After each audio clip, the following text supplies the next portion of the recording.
राधे राधे, हरे कृष्णा। कैसे हो आप सभी लोग? आशा करती हूँ आप सभी परम मंगल में होगे, स्वस्थ होगे, अच्छे होगे। सब प्रथम मैं आप लोगों को आज बताने जा रही हूँ कि वृंदावन धाम एक ऐसा धाम है, यहाँ पे 3 प्रकार की परिक्रमा होती है। अगर आपको 84 कोस की परिक्रमा करनी है वो भी वृंदावन धाम में होती है। बताऊंगी मैं आपको, इस पूरी वीडियो में मैं आपको ये बताऊंगी कि 84 कोस की परिक्रमा वृंदावन धाम में कहां पर होती है, किस जगह पे होती है, किस जगह की परिक्रमा करने पर हमें 84 कोस की परिक्रमा हो जाती है। वृंदावन धाम एक ऐसा है जिसमें गोवर्धन की परिक्रमा भी होती है, वो भी मैं आपको इस वीडियो में बताऊंगी कि कौन सी ऐसी जगह है जिसकी परिक्रमा करने पर गोवर्धन की परिक्रमा हो जाती है। और वृंदावन धाम में वृंदावन की परिक्रमा तो महाराज होती ही होती है। तो वृंदावन धाम एक ऐसा धाम है जिसकी आप अगर परिक्रमा कर लेते हो तो आपको वृंदावन की परिक्रमा का तो फल मिलता ही मिलता है। लेकिन अगर आप चाहते हो कि आप वृंदावन धाम में रह के 84 कोस की परिक्रमा भी करो, वृंदावन धाम में रह के आप गोवर्धन की परिक्रमा भी करो, वृंदावन धाम में रहकर आप वृंदावन की परिक्रमा भी हो जाए, एक साथ 3 परिक्रमा का फल आप कैसे प्राप्त कर सकते हैं, आज की वीडियो इसी पे आधारित है। देखिए, जब भी आप वृंदावन जाते होगे तो बड़ा कंफ्यूजन होता होगा कि वृंदावन की परिक्रमा करें, अब गोवर्धन की परिक्रमा करें। मन में बड़ा लालसा रहती होगी कि काश हम भी 84 कोस की परिक्रमा कर पाते, या फिर हम भी वृंदावन धाम की परिक्रमा कर पाते, या फिर हम भी गोवर्धन की परिक्रमा कर पाते। अब आपको कुछ नहीं करना, केवल वृंदावन धाम आना है। यहाँ पे आप 84 कोस की परिक्रमा भी कर पाओगे, यहाँ पे आप गोवर्धन की परिक्रमा भी कर पाओगे, और यहाँ पे आप वृंदावन धाम की परिक्रमा भी कर पाओगे। वो कैसे, इस वीडियो में बताती हूँ। सबसे पहले बात कर लेते हैं वृंदावन धाम की परिक्रमा की। वृंदावन धाम की परिक्रमा एकादशी पे विशेष महत्व रखती है। वैसे तो कभी भी कर सकते हैं, लेकिन एकादशी और पूर्णमासी पे विशेष ज्यादा की जाती है। वृंदावन की परिक्रमा यहाँ से प्रारंभ होती है, वहीं से खत्म होती है। फॉर एग्जाम्पल, आपने अटल्ला चुंगी से परिक्रमा प्रारंभ करी है तो आपको अटल्ला चुंगी पे ही परिक्रमा को विश्राम करना पड़ेगा। अगर आपने काली देह से परिक्रमा प्रारंभ करी है तो आपको काली देह भी परिक्रमा विश्राम करनी पड़ेगी। वृंदावन धाम की परिक्रमा राउंड सर्कल में है, अर्थात गोल है, कहीं भी मुड़ना नहीं होता, केवल सीधा सीधा चलना होता है। वृंदावन धाम आपको अपने आप में ही घुमा के लेके आ जाएगा। वृंदावन धाम की जो परिक्रमा है वो पंचकोसी परिक्रमा है, लगभग 12 किलोमीटर की पड़ती है। वृंदावन धाम की परिक्रमा के मार्ग में आपको बांके बिहार जी का मंदिर, राधा वल्लभ का मंदिर, सेवा कुंज हो गया, इमली तला का मंदिर हो गया, काली दह आपको पड़ता है, यमुना मैया के दर्शन होते हैं, और भिन्न बनरस के बाबा नीम करोली के दर्शन होते हैं, गोरे दाऊ जी के दर्शन होते हैं। ऐसे करके बहुत अनेकों ज्यादा मंदिरों के आपको दर्शन प्राप्त होते हैं। तो वृंदावन धाम की परिक्रमा दिन में भी कर सकते हैं और रात में भी कर सकते हैं, कभी भी कर सकते हैं। अगर आप बहुत ज्यादा फास्ट चलने वाले हैं तो जैसे कि ब्रजवासी लोग 1.5 घंटे में वृंदावन धाम की परिक्रमा कर लेते हैं, अर्थात 12 किलोमीटर की परिक्रमा 1.5 से 2 घंटे में भी कर लेते हैं। मैंने भी 12 किलोमीटर की परिक्रमा 1.5 से 2 घंटे में कंप्लीट करी है।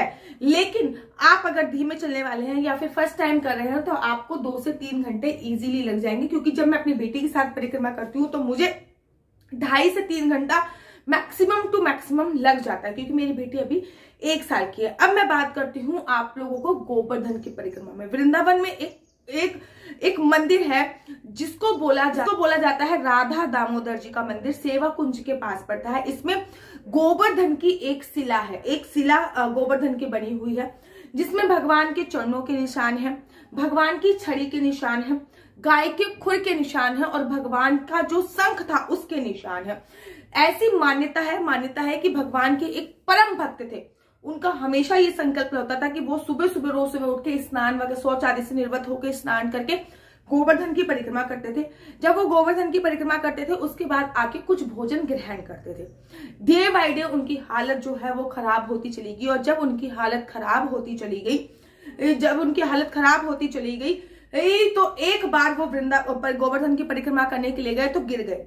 पीछे से एक बच्चा आया, कह रहे बाबा अब तुम्हारी उम्र बहुत ज्यादा बुढ़ी हो गई, तुम परिक्रमा मत किया करो। बाबा ने उसकी बातों को अनसुना कर दिया और वो अपनी परिक्रमा करते रहे। एक दिन ऐसा आया कि चारपाई से उनको उठा ही नहीं गया।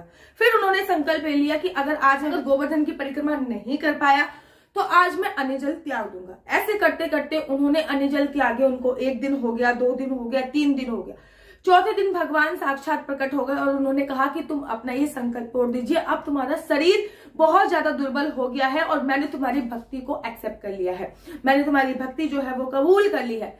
वो भक्त बोले कि भगवान ये मेरा प्रण था कि मैं जब तक गोवर्धन की परिक्रमा नहीं करूंगा तब तक मैं कुछ भी अन्न जल ग्रहण नहीं करूंगा। भगवान ने कहा भगवान ने कहा ठीक है, अगर तुम्हारा ये संकल्प है तो ये गोवर्धन शिला है, मैं आपको एक शिला दे रहा हूं। ये गोवर्धन शिला है, अर्थात गोवर्धन का एक पत्थर नुमा शिला है। इसमें मैं अपने चरणों के निशान, शंख के निशान, गाय के खुर की निशानी मेरी गाय है और छड़ी के निशान लगा रहा हूं। अगर तुम इसकी 4 परिक्रमा कर लोगे तो तुमको गोवर्धन की परिक्रमा का संपूर्ण फल मिल जाएगा। भक्त जो होते हैं वो हमेशा दूसरों के लिए सोचते हैं। भक्त ने कहा कि प्रभु ये केवल मेरे लिए नहीं, जगत में जितने भी भक्त हैं सबके लिए ये रूल्स रेगुलेशन चालू होना चाहिए, भगवान ने कहा तथास्तु। तभी से वो जो शिला है वो राधा दामोदर जी के मंदिर में रखी गई है और उसमें बोला जाता है कि उसकी परिक्रमा करने पर, उसकी 4 परिक्रमा करने पर आपको गोवर्धन परिक्रमा का फल प्राप्त होता है। तो आप श्री धाम वृंदावन में स्थित राधा दामोदर जी के मंदिर में जाइए और उनकी 4 परिक्रमा आपको अवश्य और अवश्य करनी है। अब मैं आपको तीसरी परिक्रमा के बारे में बता रही हूँ जिसको 84 कोस की परिक्रमा बोला जाता है। कालीदेह पे एक वृक्ष है जिसको बोलते हैं मनोकामना सिद्ध केली कदम वृक्ष। कहते हैं उस कदम वृक्ष की 4 परिक्रमा करने पर आपको 84 कोस की परिक्रमा का फल प्राप्त होता है। वो कदम वृक्ष वही है जिसपे भगवान श्री कृष्ण जी के चरणों के निशान आज भी मौजूद है। कहते हैं कि जब चांद अमृत का कलश लेके जा रहा था भगवान शिव के पास, तो अमृत का कलश उसने उस पेड़ कदम वृक्ष पर टांगा था चांद देवता ने, और अमृत की कुछ बूंदे उस कदम वृक्ष पे गिर गई थी जिससे वो कदम वृक्ष अजर और अमर हो गया था। कालीदेव वही जगह है, यहाँ पे भगवान श्री कृष्ण जी ने कालिया नाग का मर्दन किया था, अर्थात कालिया नाग की जो लीला की थी।